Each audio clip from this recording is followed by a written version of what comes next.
Hello guys! Good afternoon sa inyo, good morning. So kasama ko si Sir Ram, Sir Ram Martin. Kumuha sila sa atin ng Expander GLS Automatic. So today yung release nila ng unit nila, Sabado ngayon. So Sir Ram, kamusta po yung ahente nyo? Kamusta po yung transaction? Baka may masasuggest po kayo sa mga paparating natin na clients pa po. Okay, nung nag-inquire kami dito, nakausap namin Sir JM. So, from the start, nagustuhan na namin siya agad kasi pwede siya mag-explain maayos, ganyan. Tapos, kaya nung actually rin kami, galing kami dito, nagpunta rin kami ng ibang dealer, ibang brands. Pero eventually, dito na kami yung parang nag-decide na kumuha. Tapos, ayun nga, so if you're planning to get a car, punta kayo dito sa Mitsubishi, hanapin yung Sir JM, promise. Sobrang okay siya. Tsaka, in fairness naman kay Mitsubishi, talaga namang okay yung nila, yung mga sasakyan nila. Kaya, highly suggested talaga. Tapos yun nga, just kung pupunta kayo dito ng Mitsubishi, dito sa Balintawak, please look for Sir JM, promise. Hindi kayo magsisisi, promise. Yun, maraming salamat Sir Ram. So guys, narinig nyo naman, napaka-satisfied ng client natin. History lang, nag-walk-in sila sa atin parang last 2 weeks. Sabado din, nasakto natin na showroom duty tayo. So ngayon, release na ng unit nila. Yes. Sir Ram, congratulations po. Thank you.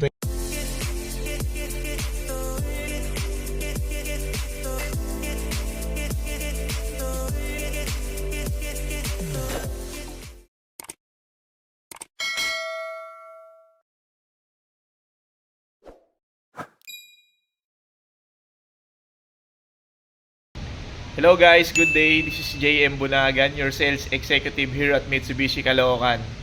So today guys, dito tayo sa sales room namin. Walang tao kasi Sabado today. So magre-release tayo ngayon ng Expander GLS Automatic, ang Martin family. Kahapon tinapos na natin yung mga dokumento nila. So today Sabado, pick up na lang po ng unit nila. Sir, umpisa natin yung demonstration ng unit natin sir sa locks and windows. So naka-centralize po siya. Okay. Ito po. Yan sir, nag-lock po tan. Alright. Nag-lock po. Then unlock po. Then yung sa controls po ng windows sir, ito po yung lock, unlock. Then may auto po tayo sa driver side lang po. Alright. So sir, sa pag-adjust po ng side mirror, dito lang po sa gilid. Okay.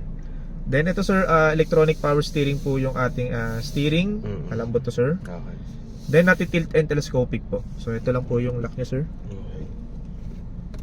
Pwede ko pong ibaba. Pwede kong tulak, pwede kong hilahin. Alright. So depende na lang po sa inyo. Okay. Pero angat na lang po natin. Para Sa ilaw sir, alam niyo naman po, Sige. high beam, Yeah.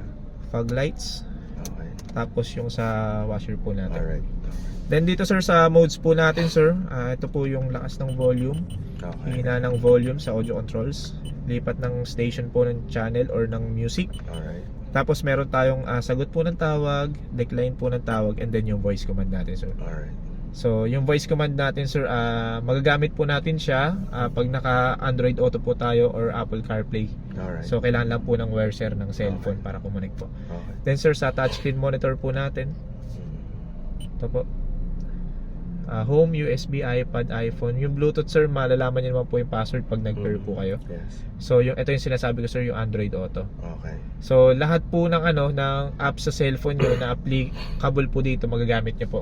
Spotify, Waze. Okay. So sir, kunyari naka-connect po no, tapos mag-Waze po kayo. Pwede yung i-press nyo lang po to, tapos may button po na may beep sound po na maririnig po kayo. Okay. Magsabi lang po kayo ng destination, automatic na po yun. Mag-route na po siya dito. So hindi na po kayo bibili ng mga cellphone holder. Okay. Dito na po. Yan na siya. Okay. Oo, Nice. sir, home lang po. Okay. Then sir, hazard po natin. Excuse me. Ito po yung sa blower po. Okay. Ito po yung temperature, cool.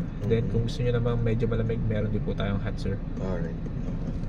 Then meron po tayong front defogger, rear defogger. Then sir, ito yung pagka-start po nung engine sir, pwede nyo na pong idiretso ng max cool. Okay. Yan na yung max na. So mas mabilis po magpapalamig sir. Okay. Tapos yung modes natin sir, kung saan po nakatutok yung aircon. Tapos kung gusto natin tanggalin yung AC. Okay. Tapos po air vent, kung gusto natin papasukin yung hangin sir, pag nakano po siya. So, papasok yung hangin pag naka-press siya? Pag wala po siyang ilaw. Okay. Okay sir. Then, sir, yung hangin sa labas siya? sa labas po. Okay, okay. So sir, pag papatayin po natin yung off lang po. Then, Okay. Pero pag press po ba siya nakatapak din sa brakes? Hindi na po. Ay, hindi na. okay. Diretso na? Diretso na po. So Okay. sir, start po natin. Okay. Max good. Okay. Wag lang po natin kakalimutan sir, katulad sa hatchback Oo. natin para hindi masira yung Oo, kaya nga. Then sir, igniter po natin, then USB ports. Dito kayo Okay. connect sir ha. Yung sa Okay. Tapos sir, electronic parking brake. Then yung brake auto hold, na explain ko naman po kanina yung brake Okay, auto hold. yes, yes. Ingat sir. Welcome po. Bye bye po.